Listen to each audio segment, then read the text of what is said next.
मान्यवर आरोप पत्र दायर करने के लिए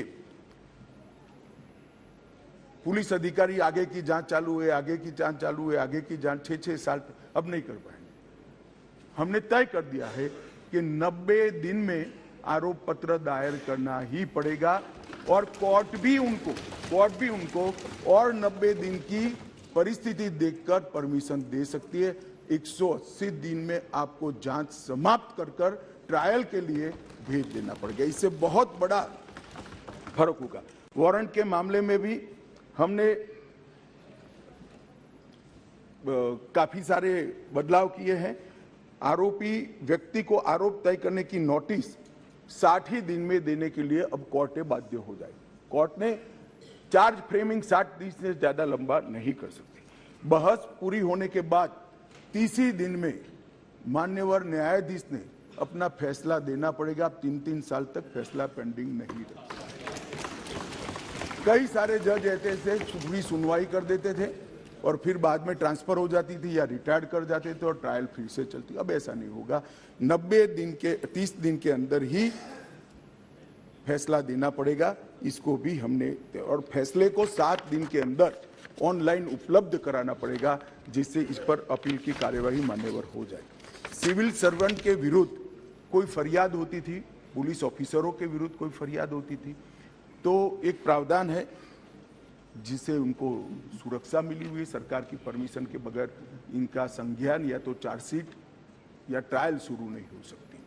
मान्यवर सालों तक कोई परमिशन आती ही नहीं थी और उसके कारण सिविल सर्वेंट के साथ साथ बाकी लोग भी डिले ट्रायल को एंजॉय करते थे। हमने तय कर दिया है कि 120 दिन में सरकार हाँ या ना कह दे, वरना डीम्ड परमिशन माना जाएगा और ट्रायल को फेस करना। मान्यवर एक बहुत बड़ा दिक्कत मैंने देखा है कि एसपी के नाते किसी ने एक केस जांच किया है तो डीजीपी या तो रिटायर्ड होने के बाद वो केस चलने पर आता है और उनको गवाही देने जाना है। हमने ये प्रक्रिया के अंदर आमूलचूर परिवर्तन किया है कि जो एसपी अभी नौकरी कर रहा है वो ही फाइल देखकर गवाही देगा, जो पहले था उसको आने की जरूरत नहीं। माननीय बहुत बड़ा क्रांतिकारी बदलाव, इसके कारण इतना देर होती। आज हमने बारीकी से ट्रायल किस चीज के कारण लेट होती है इसका अभ्यास किया है। सबसे ज्यादा डेट अगर लगे तो यही कि भैया वो तो डीजीपी हो गए, डीजीपी साहब को समय नहीं होगा, तहसील में कैसे आएंगे जब उनकी विजिट है, तो 1.5 साल तक गवाही नहीं होती। मगर अब कोई डीजीपी साहब या तो रिटायर्ड बाबू को बुलाने की जरूरत नहीं, वहां जो एसपी है वो फाइल देखकर, और वो डीजीपी साहब को कुछ याद भी नहीं है, उन्होंने भी फाइल देखकर ही कोर्ट को असिस्ट करना है, मगर ये नहीं होता था। अब हमने ये कर दिया है। घोषित अपराधियों की संपत्ति की कुर्की का भी ये है नहीं, वरना यूपीए वालों को बहुत दिक्कत आती इस प्रावधान से। घोषित अपराधियों की संपत्ति की कुर्की का भी हम प्रावधान मान्यवर इसमें लिए।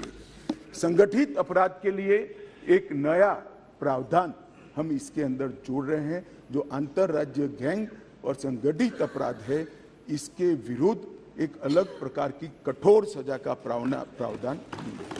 महिलाओं के प्रति अपराध और सामाजिक समस्याओं के निपटान के लिए भी हमने ढेर सारे किए हैं। शादी, रोजगार, पदोन्नति के झूठे वादे और गलत पहचान प्रकट कर जो यौन संबंध बनाते थे, उसको अपराध की श्रेणी में पहली बार नरेंद्र मोदी सरकार लाए। गैंग रेप के सभी मामलों में 20 साल की सजा या आजीवन कारावास का प्रावधान किया है, जो आज नहीं है। 18 वर्ष से कम आयु की बच्चियों के मामले में मृत्यु दंड का भी प्रावधान। मान्यवर, मॉब लिंचिंग का बड़ा शोर मचा है, हमने उसको केयरफुली करा है। मॉब लिंचिंग के लिए भी 7 साल, आजीवन कारावास और मृत्युदंड तीनों का प्रोविजन कर हम प्रावधान मान्यवर लाए। स्नेचिंग के लिए चाहे मोबाइल का हो चाहे महिलाओं की चेन का हो, कोई प्रावधान नहीं था। बहुत सारे लोग छूट जाते थे क्योंकि वो चोरी भी नहीं होती थी, स्नेचिंग का प्रावधान भी नहीं था। अब स्नेचिंग का भी प्रावधान ले रहे। मान्यवर, एक 324 इसमें गंभीर चोट के कारण निष्क्रियता की स्थिति हो जाती थी। मानो कोई अपाहिज हो गया, ब्रेन डेड हो गया, मृत्यु नहीं हुई, पूरा पैर कट गया, हाथ कट गया, तो भी 7 साल की सजा थी। और किसी को थोड़ा लगा, रिपेयर होकर 1 सप्ताह में अस्पताल से बाहर आ गया, तो भी 7 साल। हमने दोनों को अलग कर दिया। हमेशा के लिए अपंगता अगर आती है या ब्रेन डेड होता है तो इसकी सजा को 10 साल या तो आजीवन कारावास में बदलना। बच्चों द्वारा अपराध करने वाले व्यक्ति के लिए, बच्चों के साथ अपराध करने वाले व्यक्ति के लिए सजा को बढ़ाया गया है, 7 से 10 साल किया गया है। पहले जुर्माना काफी कम था, अनेक प्रोविजन में जुर्माने को बढ़ाने का भी काम किया है। मान्यवर,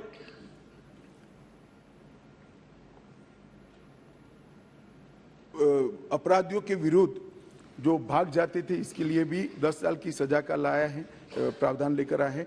सजा माफी को पॉलिटिकल यूज करने वाले बहुत किस्से आते थे। अब हमने कह दिया है कि अगर किसी को सजा माफ करनी है तो मृत्यु की सजा को आजीवन कारावास में बदल सकते हैं। आजीवन कारावास की सजा को 7 साल तक ही माफ कर सकते हैं। 7 साल के कारावास को 3 साल तक ही माफ कर सकते हैं। किसी भी गुनहगार को, अभी बिहार में कुछ मामले आए हैं सामने, इसी प्रकार से राजनीतिक रसूख वाले लोगों को छोड़ा नहीं जाएगा, उनको भी सजा भुगतनी पड़ेगी। इसका भी प्रावधान मान्यवर हम लेकर आए हैं। मान्यवर, राजद्रोह पर ये अंग्रेजों ने अपने शासन को बचाने के लिए एक कानून बना था। मैं इस सदन को कहना चाहता हूं, एक ऐतिहासिक निर्णय इस सरकार ने किया है। राजद्रोह को कंप्लीटली हम रिपील कर रहे हैं, कंप्लीटली। यहां लोकतंत्र है, सबको बोलने का अधिकार है। राजद्रोह को हम कंप्लीटली रिपील कर रहे हैं मान्यवर। और इस कानून में इसके साथ साथ अलगाव, सशस्त्र विद्रोह, विध्वंसक गतिविधियां, अलगाववाद, भारत की संप्रभुता, एकता को, अखंडता को चैलेंज करना, ये सब को कानून के अंदर किसी न किसी दाएं बाएं तोड़ मरोड़ कर जोड़ते थे। इसका कोई स्पेशल प्रोविजन नहीं था, टेररिज्म की व्याख्या ही नहीं थी। पहली बार अब इसकी व्याख्या हो रही है और जुड़ी संपत्ति को कुर्क करने का अधिकार भी नहीं है।